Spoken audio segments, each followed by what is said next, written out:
White flowers. Lovely white flowers marks the town.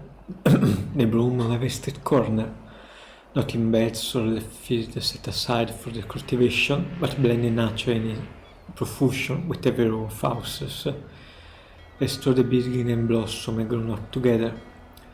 The season is early spring and snow still lingers on the nearby mountains, but the stretch of ocean that gently laps the town's outer shore is bathed in refulgent sunlight. It is a northern professor's harbour town. Even now each day its piers see many cruise ships and freights come and go. In history, however, is sharply divided between the time before and the time after an event that happened one day long ago. People here prefer not to talk about it, devote a shading grade upon the town's chronology. The memories are too sorrowful to make story out of them. Kaim knew this, and because he knew it, he has come here once again. Passing through, the tavern master asked him. At the sound of his voice, Kaim responded with a faint smile. "You're here for the festival, I suppose. You should take your time and enjoy it."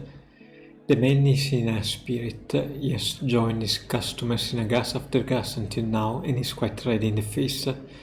But no one shows any sign of blaming him from overindulging. Every seat in the tavern is filled and the air reverberates with laughter. Happy voices can be heard now and then as well from the road outside. The entire town is celebrating. Once each year the festival is as people making merry all night long until the sun come up. I hope you got a room for the night, sir. Too late to find one now. Every inn is full to overflowing, so it seems. Not that anyone will be foolish enough to spend the night like this quietly tucked away under the cover in his room. The tavern master winked at Kaim as if to say, "Not you, sir, I'm sure. Tonight we're going to have the biggest, wildest party you've ever seen, and everybody's invited, locals or not. Drink, food, gambling, women. Just let me know what you want, I'll make sure you have it." Kaim sips his drink and says nothing. Because he's planning to stay awake all night, he has not taken a room, though he has no plan to enjoy the festive glitter. Kaim will be offering up a prayer the hours before dawn, when the night at its darkest and deepest. He will leave the town, sent off by the morning sun, and spoke his face up between the mountain and the sea. Just as he did at the time of his last visit. Back then the tavern master, who a few minutes ago was telling one of his regular customers that his fair grandchild is about to be born, was himself just an infant. "This one on me, drink up," said the tavern master, filling Kaim's shot glass. He peers at Kaim suspiciously and says, "You did come for the festival, didn't you?" "No, not really," said Kaim. "Don't tell me you didn't know about it. You mean you came here by pure chance?" "Afraid so." "Well, if you came here on business, forget it. You will never get serious talk out of anybody on a special night like this." The tavern master goes on to explain what is so special about this night. "You must have heard something about it. Once a long time ago, this town was almost completely destroyed. There are two kinds of events that divide history into before and after. One is the birth or death of some great personage, a hero or a savior. The other is something like a war or plague, or natural disaster. What divided this time in history into before and after was a violent earthquake. It happened without warning and gave the soundly sleeping people of the town no chance to flee. A crack opened up in the earth with a roar. Everyone's building just fell to pieces. Fire started and spread into the twinkling of an eye. Almost everyone was killed. You probably can imagine it. All I know is that they told me in school, and what does Resurrection Festival mean to a kid? It was just something that happened once upon a time. I live here and that's all it meant to me. So a traveler like you probably can't even begin to imagine what it was like.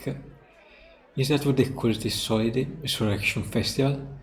The town was resurrected from a total ruin to this. That was the celebration is all about. Kaim gives the man a grim smile and sips his liquor. What's so funny? The tavern master asked. Last time I was here, they were calling it Ertugrul's Memorial Day. It wasn't a festival for this kind of while celebrating. What are you talking about? It's been the resurrection festival ever since I was a kid. That was before you were old enough to remember anything. Huh? And before that they call it consolation of the spirits. They will burn a candle for each person who died and pray for them to rest in peace. It was a sad festival, lots of crying. You sound as if you saw it happening yourself. I did. The tower master laughed with a loud snort. You look sober, but you must have blasted out of your mind. Now listen, it's a festival night, so I'm going to let you off the hook for pulling my leg. But don't say stuff like that in front of the other townspeople, or Pharaoh says to mine included, are the one who barely escaped with their lives. Cain knew full well what he's doing. He never expected the man to believe him. He just wanted to find out for himself when the townspeople were still handing down the memories of the tragedy, whatever deep down behind their laughed faces, there still lingered the sorrow that had been passed down from their forefathers' time. Called away by one of their customers, the tower master left campside, but not without first giving a warning. Be careful what you say, sir. That kind of nonsense can get you in trouble. Really, think about it. The earthquake happened all of 200 years ago. Cain doesn't answer him. Instead, he sipped his alcohol in silence. Among the one who died in the tragedy 200 years ago were his wife and daughter. Of all the dozens of wives and hundreds of children that came and said in his eternal life, the wife Virginia he had here was especially unforgettable. Into this day came the joke, the arbor. There were just 3 of them, he, his wife, and the little girl. They lived simply and happily. The same kind of day that I persisted today will continue on into endless tomorrows. Everyone in the town believed that, including Cain's wife and the daughter, of course. But Cain knew differently, precisely because his own life was long without an end. They consecutively tasted the pain of countless parting. Cain knew all too well that in the day life for human there was no forever. This life his family was leading would have to end sometime. I could not go on unchanged. This was by no means a cause for sorrow, however, that I grasp upon forever. Human beings knew how to love and cherish the here and now. I am especially over to show his daughter flower. The more fragile and short-lived, the better. Flowers that bloom with the morning sun and scattered before the sun went down. They were everywhere in this sober town, lovely white flowers that bloom in every spring. His daughter loved the flowers. She was a gentle child who would never break off blossom till the staggered so badly to bloom. Instead, she simply watched them for hours at a time, that year too. Look how big the buds are, they will be blooming any time now, she said happily, when she found the wet flowers on the road near the house. Tomorrow, maybe, Cain wondered aloud. Absolutely, his wife chimed merrily. Get up early tomorrow morning and have a look. Poor little flowers, though, said the doctor.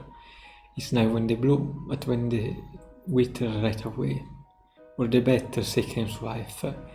It's good luck if you get to see them blooming, that makes it more fun. Maybe if I'm France, answered the girl, but think about the poor flowers. They were so hard to open up and they wither the same day. It said, well, yes, I guess so.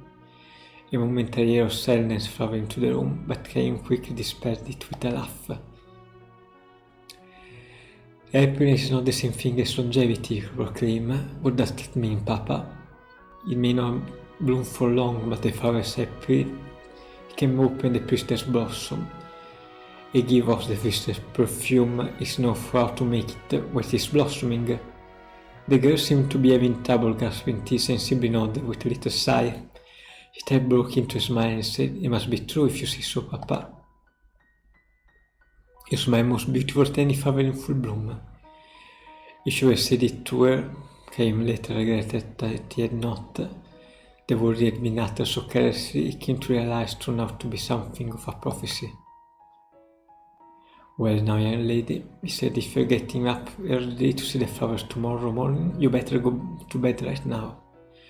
All right, Papa, if I really have to, I can go to bed now too, said Cain's wife. Okay, Ingrid. Good night, Papa. as I said to Cain, "Good night, dear. I am going to bed now." "Good night," Cain replied, enjoying one last cup to his day fatigue. This turned out to be the last words the family shared. If Ironhead could strike the town before dawn, Cain's house collapsed in a heap of rubble. Cain's two loved ones departed to that distant other world before they could awaken from their deep sleep, and without ever having a chance to say good morning to him. The morning sun rose on a town that had been destroyed in an instant. Amid the rubble, the flowers were blooming, the wet house flowers that Cain's daughters had wanted so badly to see. Cain chose to have a flower in an offering on that cold course, but abandoned the idea. He could not bring himself to pick a flower. No one, no living being, on the face of the earth realized the right to snatch the life of a flower that possesses the life for only one short day. Cain would never say to his daughter, "You go first to heaven and wait for me, I will be there before long," nor could he ever know the journey reunion for his loved one. To live for 1,000 years meant bearing the pain of 1,000 years of partings. Cain continued his long journey, and this in a number of years and months over by. Years and months during which numbers war and natural calamities scourged the earth. People were born and they died. They loved each other and were parted from the ones they loved. There were joys beyond measure, and sorrow just a measure less. Before fought and argued without end, but they also loved and forgave each other endlessly. This was history built up as the tears of the past evolved gradually into prayers for the future. Cain continued his long journey. After a while, he learned to about the wife and daughter with whom he had spent those few short days in the harbour town, but he never forgot them. Cain continued his long journey, and in the course of the travel he stopped by his harbour town again.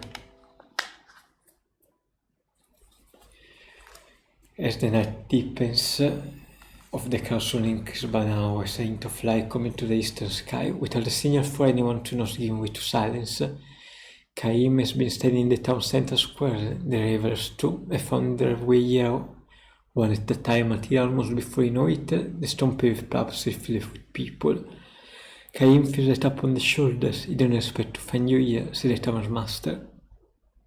When Cain gives a silent smile, the tavern master looks somewhat embarrassed and says, "There's something I was to tell you before." "Oh? Well, you know, that truth happened a long time ago, before my father and mother's time. Even before my grandparents' generation. It might sound funny for me to say this, but I can't imagine this town in ruin. I know what you mean. I do think, though, that there's probably a thing in this world that you can remember, even if you haven't actually experienced them. Like the earthquake, I haven't forgotten it, and I'm not the only one. It may have happened 200 years ago, but no one in town has ever forgotten it. We can imagine it, but we can't forget it either." Just as Cain snug again to his his understanding of the tavern keeper's word, a somber memory echoes to the square. This is the hour where the earthquake destroyed the town. All the people assemble here across the island, clasp their hands together, and offer up a prayer, the tavern master and Cain among them. To Cain crossed the eye come the smiling faces of his dead wife and daughter. Why are they so beautiful and so sad, these faces that believe with all their hearts that tomorrow is sure to come? The music ends. The morning sun comes from above the horizon, and everywhere to the town bloom countless white flowers. In 200 years the white flowers have changed. The scientists have hypothesized that the earthquake may have changed the nature of the soil itself, but no one knows the cause for sure. The life of the flower will lengthen. Where before they would bloom and wither in the space of a single day, now they hold their bloom for 3 or 4 days at a time. Monstered by the dew of night, beating the life of the sun, the white flowers try to live their life to the fullest, beautifying the town as it's striving to live of the portion of life the night was tomorrow was snatched away from them forever.